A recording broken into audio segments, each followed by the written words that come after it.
Hello, welcome. Thank you for joining us on this edition of News 2. I'm Sandra Gumansing. Topping our newscast, Three Kings Day is often viewed as the last day of the Christmas season. Three Kings Day is celebrated on January 6th of every year. The public holiday observes the commemoration of the arrival of the Magi, also known as Epiphany. Three Kings Day, or Los Reyes in Spanish, is also a national holiday in Puerto Rico. Here's how St. Croix celebrated. The Crucian Rican Tramp and Breakfast is a highlighted event on the island of St. Croix. The event kicks off the new year with joy and celebration, but it also marks the end of Carnival and the holiday season. Earlier this morning, Tramp participants made their way down through the streets of downtown Christiansted. Many trampers wore flamboyant costumes and sported jubilant smiles as they two-stepped and greeted friends with hugs and laughter. Happy 2016! The Virgin Islands Quail Bay ambassadors Stanley and the 10 Sleepless Nights were cheered on by the crowd while the band played their favorited Quail Bay tunes. The Crucian Rican Tramp and Breakfast has been occurring for over 10 years now. Vice President of the Crucian Rican festivities spoke about the inception of the event. And who really started this was Bagoon, Gloria, and I, and the former, our ex-Lieutenant Governor Francis, and all of us just got together and we decided to make a big festivity here in Christiansted. With donations, the committee is able to prepare a traditional Crucian Rican breakfast for all participants to enjoy. This act of generosity is all tied into the Three Kings Day holiday. Virgin Islands historian Sonia Jacob Dow explains. For Puerto Rican traditions here on St. Croix, children receive gifts not from Santa Claus, but from the Three Kings. And we would leave dry grass and water under our beds for the camels, very unlike the cookies and milk for Santa Claus that you do in North America. So we would leave this under our bed on the night of the 5th, and then now we know that our parents would come and take the grass and the water and leave a gift. And so that tradition continues. And in many ways, this Crucian Rican Tramp and Breakfast is a gift to the community. Stephanie Brown reporting for News 2.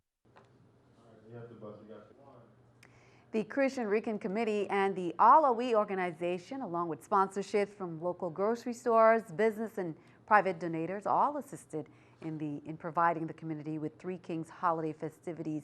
Many enjoyed the day off as well. A delegation of Virgin Islanders will be traveling to Santiago de Cuba on January 9th, 2016 to attend the Joel James in Memoriam Contemporary Anti-Hegemonic Thinking Symposium and make presentations on various topics related to the Virgin Islands and the wider Caribbean.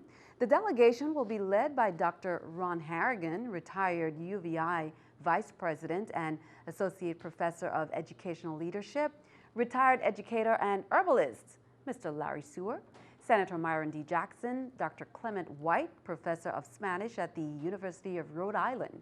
The team was invited by Casa del Caribe. They said this is another step in the desire to establish a long and lasting cultural relationship. 2 linemen of WAPA from WAPA were transported to the Schneider Hospital for injuries Tuesday evening after the bucket truck they were driving in crashed into a utility pole on St. Thomas's Solberg Road. The truck experienced an apparent malfunction before striking a pole, flipping and coming to rest on its side just after 6 p.m. The accident sent a surge through the electrical distribution system, tripping up to 5 feeders. Emergency personnel tended to the injured workers and WAPA staff quickly restored power. About 400 customers on feeder 7A were without service.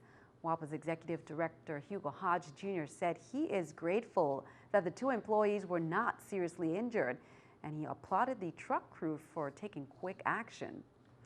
A bill that would change guidelines for economic development companies, or EDCs, is drawing attention after Governor Kenneth Mapp vetoed it recently. According to the bill's sponsor, it does not discourage businesses from coming to the VI. It just holds them accountable on how they report their data. News2's April Knight has details. Senator Turgenza Roach wants to clear the air on Bill number 31-0292. The bill would prevent EDC companies from bringing in non-resident employees and reporting them as residents 1 year later. It says if you bring an employee to the Virgin Islands, a non-resident hire, for the duration of their employment, they are going to be identified as a non-resident hire. The VI government attracts businesses to the territory by offering them EDC benefits. These companies currently only pay 10% of their corporate taxes, 10% of the owner's personal taxes, and get full exemption on gross receipts and excise taxes. In exchange, the government imposes certain requirements, including a quota on local hiring. Governor Mapp recently vetoed Roach's bill, calling it ill-conceived. He stated it would make the Virgin Islands a less attractive business destination. But according to Roach, the bill does not prevent these employees from eventually becoming residents. He said it's meant to make employment data reporting more accurate. How do you demonstrate that you have actually hired people who were resident at the time that you got this certificate? Roach said non-resident EDC employees could identify themselves as VI residents within a year for other purposes, but the EDC employer cannot report them as such. The senator emphasized that the bill is not anti-EDC, but rather a means of protecting the interests of the Virgin Islands workforce. We fully appreciate that these companies contribute to the economic life of the Virgin Islands. The question is, how are they actually impacting the resident workforce? Reporting for News2, I'm April Knight. In other news, another lawmaker pitches in on the issues surrounding the Community Reinvestment Fund bill being pushed through the legislature. According to Senator Jean Ford, Bill number 31-0299, which gives each senator $100,000 to give as they please to local agencies and nonprofits, he says is by no means a campaign slush fund for lawmakers. Here's more. And so far, once individuals have learned about it, at least 3 organizations have already approached me, asked me for assistance. You know, Hope Inc. is one. The American Cancer Society is another. We from Upstreet is another. And these are all organizations that are known in the community to do good work. However, getting assistance is difficult for them. Turn our attention to Washington. Lawmakers in Washington appear to be laying the groundwork for a contentious 2016. On Wednesday, leaders from both parties showed that major hurdles remain in anything is going to get done in President Obama's final year in office. Steve Nanitz has more. Less than 1 week into the new year, the political battle lines have been drawn for 2016. We know the president wants to fill this year with distractions. He wants to talk about anything but his failures. House Speaker Paul Ryan announced Wednesday that he will send a bill to the White House that would repeal Obamacare and defund Planned Parenthood, 2 proposals that will please his party's base but stand no chance of becoming law. After 5 years, it's the first time a bill like this will reach the president's desk. For years, Senate Democrats have been blocking and filibustering these bills. This is too important to let up. President Obama has already promised to veto the bill, and Republicans don't have enough votes to override it. Enough is enough. On Wednesday, House Democratic leaders blasted the proposal and warned of its potential consequences. Apparently, the Republican New Year's resolution for 2016 was the same as it was in 2015, which is to attack women's health. And when it comes to Obama's new gun control proposals, Speaker Ryan says he's looking at all options and not ruling out legal action. We will not take this distraction for more than it is, a distraction. Lawmakers in Washington starting 2016 much as they ended 2015. Sharp disagreements on policy issues with few signs of potential compromise, setting the stage for a combative 2016 on Capitol Hill. In Washington, I'm Steve Nannis reporting. And keeping our eye on the economy, here's a look at the New York Stock Exchange with our Stock Market Watch. Taking a look at the numbers there, we can see everything down. The Dow down 252, NASDAQ 55, S&P 500 also down at 26. Coming up on News 2, we have much more straight ahead, including information on the Real ID, information from the Motor Vehicle Bureau. We'll be right back.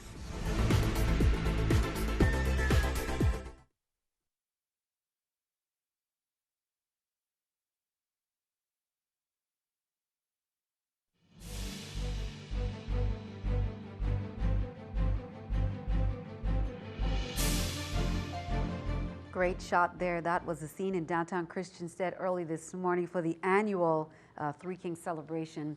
Turn our attention to crime reports. On January 3rd, 2016, officers were dispatched to the Aqua Lounge nightclub located on the Hess Road on St. Croix.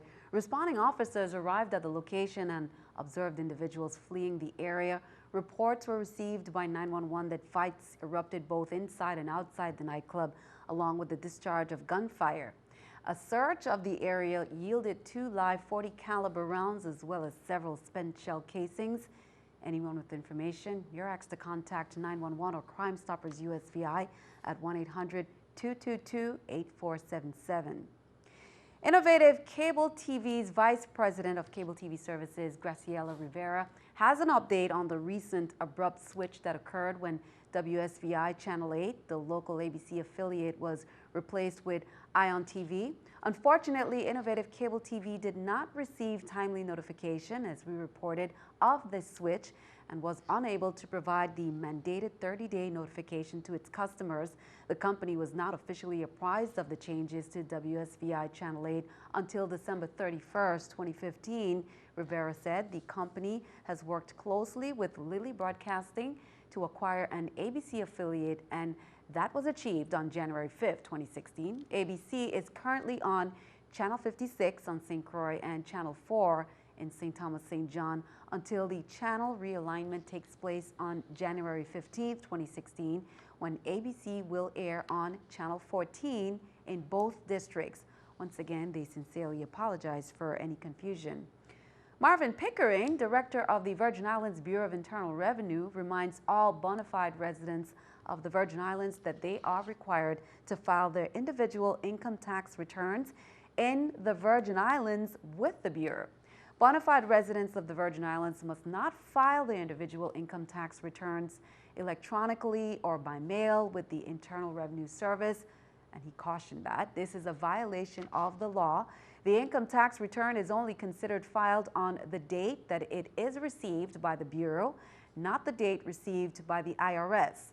Taxpayers who receive erroneous refunds from the IRS will have to repay the erroneous refund issued by the IRS and will be subject to penalties and interest. You can call them for more information. The Real ID system in the Virgin Islands has been in limbo for years, but now the Department of Homeland Security is cracking down on its non-compliance. The deadline is only a few days away, but the problem is the territory's Real ID system is still not ready to roll out. News 2's April Knight has more.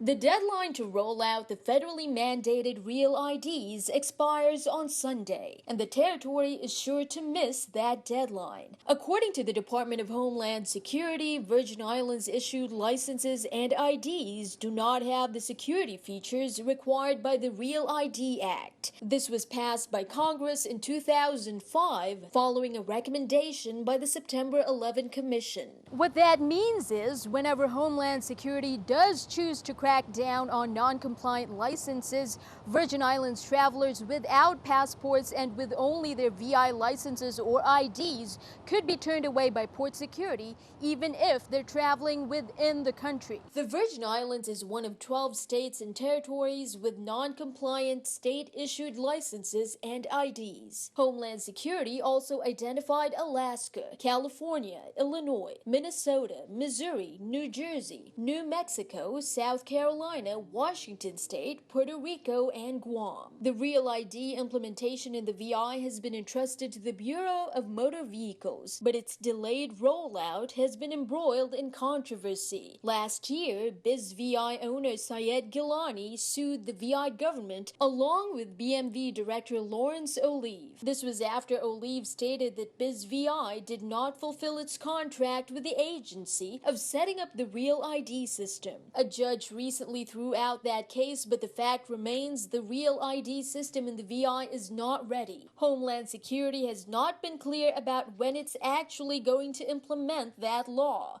The department said the public will have at least 120 days notice before the changes go into effect. Reporting for News 2, I'm April Knight.